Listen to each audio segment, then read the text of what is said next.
An often debated topic amongst the history of the United States is slavery and the American founding. Now, this topic is unique because the topic of slavery, of course, one of the big issues is that slavery in the United States lasted for a very long time. And of course, we were one of the last countries in the Western Hemisphere to ban the peculiar institution. And so, an often asked question is simply this: why did it take so long to ban slavery? Now, for this course, which of course deals with slavery and the lead up to the American Civil War, and this will be the first of our lectures that involves slavery during America proper. Of course, last lecture we discussed slavery during the colonial period and how it got up to a point where it was, of course, a very deeply entrenched institution. Now, at this point, we're going to see why slavery, well, ultimately planted its roots and was here to stay during the founding. So this question, and I list these four dates here, and hopefully we know what these dates are, but of course, 1776 being the Declaration of Independence, 1777 being the completion of the writing up of the Articles of Confederation, 1787 being the Constitutional Convention, and 1791 being the adoption of the Bill of Rights. Why not simply ban slavery at one of those four different opportunities of major reform during the colonial or during the revolutionary and founding era? Why not simply jump in and make a change? Well, of course, first, as we discussed in our last lecture about the colonial era, Southern reliance on slave labor. They simply would not have joined the Union without slavery being legal. By this point, crops like, of course, cotton, until Eli Whitney's invention in 1793 of the cotton gin, cotton was ultimately not the best cash crop. However, tobacco, rice, indigo, and others were serious cash crops. Of course, tobacco had taken its toll, famously on the soil of places like Maryland, but it was still incredibly valuable. It was in high demand. And of course, the simple law of supply and demand here. There was a lot of money to be made in tobacco, and of course, places like South Carolina, they were very valuable. This is, of course, one of the reasons why ultimately, about 50 years before the revolution, why Georgia was made a colony, right, to get that buffer zone between the very valuable South Carolina and the Spanish territory of Florida, right? So Southern reliance were on slave labor was very high, right? Slavery also became a social institution. Now this gets more intense during the antebellum era, and this will be things that we discuss throughout the course, and something that I have a vested interest in discussing as I have researched this part quite a bit. But slavery becomes a social thing, and it's not just, well, the slave labor form really does a good job of making lots and lots of money. It isn't just that, right? Slavery is also a serious way of gaining social status alongside of monetary status. And this had already reared its ugly head by the time we had the the revolution and of course during the founding era. Now this gets worse as cotton becomes king after 1793, but at this time, in during this period between 1776 and 1781, slavery was a social institution. It was something of a status symbol to own slaves, right? And of course, as it becomes even worse, or more intense, as I should say, the roots of slavery get deeper and deeper. It becomes something to aspire to in the South, especially for young men, right? Owning slaves, becoming a slave owner, even though the population in the South was famously a very fairly small minority. It was under 30% of men in the South that owned slaves. Still, it was something to aspire to, right? Now, also the founders were unsure about slavery. We're going to look at this here in on our next couple of slides on one man in particular, Thomas Jefferson. And we're going to focus on Jefferson today because he had a uniquely nuanced view on slavery. And men like him, and of course George Washington and other founders were, of course, famously slaveholders. And that for them was a bit of a moral conundrum. They weren't sure how to react to this new age where we had some, of course, with the first Great Awakening, and we had some forces asking for the end of slavery. But then, of course, you had the very powerful force of the fact that the southern states or the southern colonies would not have become the southern states and joined on to the new union if slavery had been banned in our founding documents. And that's a tough thing. That's a tough circle to square, if you will. So many of the founders were simply not sure about what slavery was like.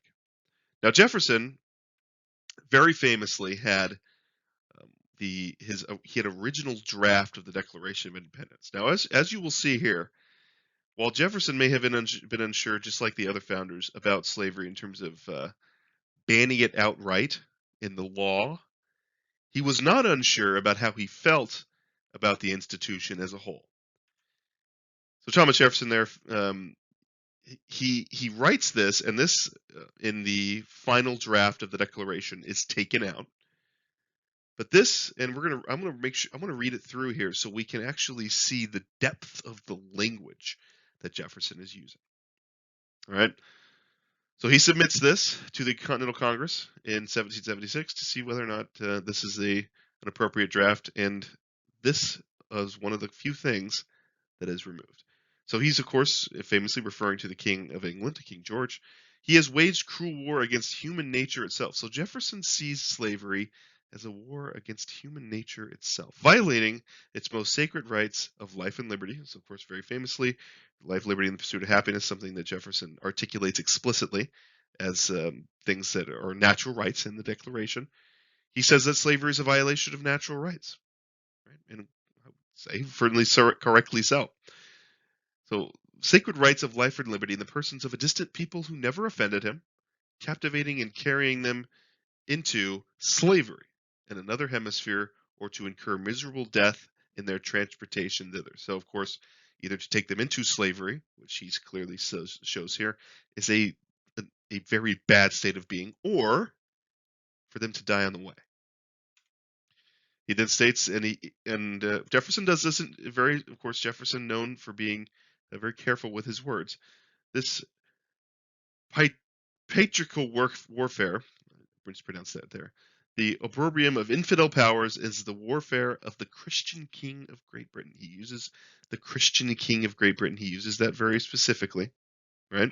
Determined to keep open a market where men should be bought and sold, and has prostituted his negative for suppressing every legislative attempt to prohibit or to restrain this execrable commerce. So he describes slavery as execrable commerce. Right? So this is obviously a very bad thing, borderline evil thing, as Jefferson is articulating here. Now, this last part really sums up, I think, how Jefferson feels about, and he was not alone, right? Of course, Jefferson famously close friends with John Adams and close friends with James Madison. These men, along with other founders, especially founders who were not from the Carolinas, were unsure about this part. And this assemblage of horrors, so slavery is the assemblage of horrors, right? Might want no fact of distinguished die. He is now exciting those very people to rise in arms among us. So he's saying the slaves themselves are now being risen among us. Of course, the King George famously promised freedom to slaves who would fight against the colonial militia during the Revolutionary War, and to purchase that liberty of which he has deprived them. So he's saying that the king deprived their liberty, and now he's allowing them to purchase it back, and murdering the people upon whom he has obtruded them, thus paying off former crimes committed against the liberties of one people with crimes which he urges them to commit against the lives of another. I mean, that sums up Thomas Jefferson's view on slavery in a nutshell. He didn't like slavery, plain and simple. Was he a slaveholder? Yes, right. Of course, he famously, just like Washington, he inherited his slaves from his father, but he didn't like slavery, right? Now, as we see here, and this comes from the Library of Congress, an excerpt here from a letter that Jefferson wrote in 1814. He says here that that view that he had in 1776, as he says here, mine on the subject of slavery of Negroes has long since been in possession of the public, and and time has only served to give them stronger root. Right. So, in other words, his view on slavery, which he's discussing in this letter to Edward Coles, has only gotten stronger by 1814. And as he says here, the love of justice and the love of country plead equally the cause of these people, and it is moral reproach to us that they have pleaded it so long in vain, and should have produced not a single effort, nay, I fear not much serious willingness to relieve them and ourselves from our present condition of moral and political reprobation. So he's calling us moral and political reprobates because of our institution of slavery, as of course in 1814 remained legal. As we can see here, in 1789, this is what our map looks like. And we can, of course, begin to see with the Northwest Ordinance banning slavery in 1787, of course, a major thing that you will see in your readings this week.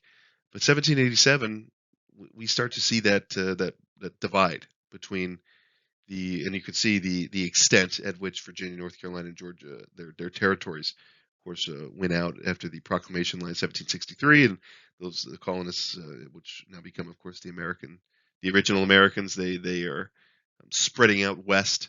But the Northwest Ordinance bans slavery in the Northwest Territories. So we have our first step legally, politically, on what are we going to do about slavery.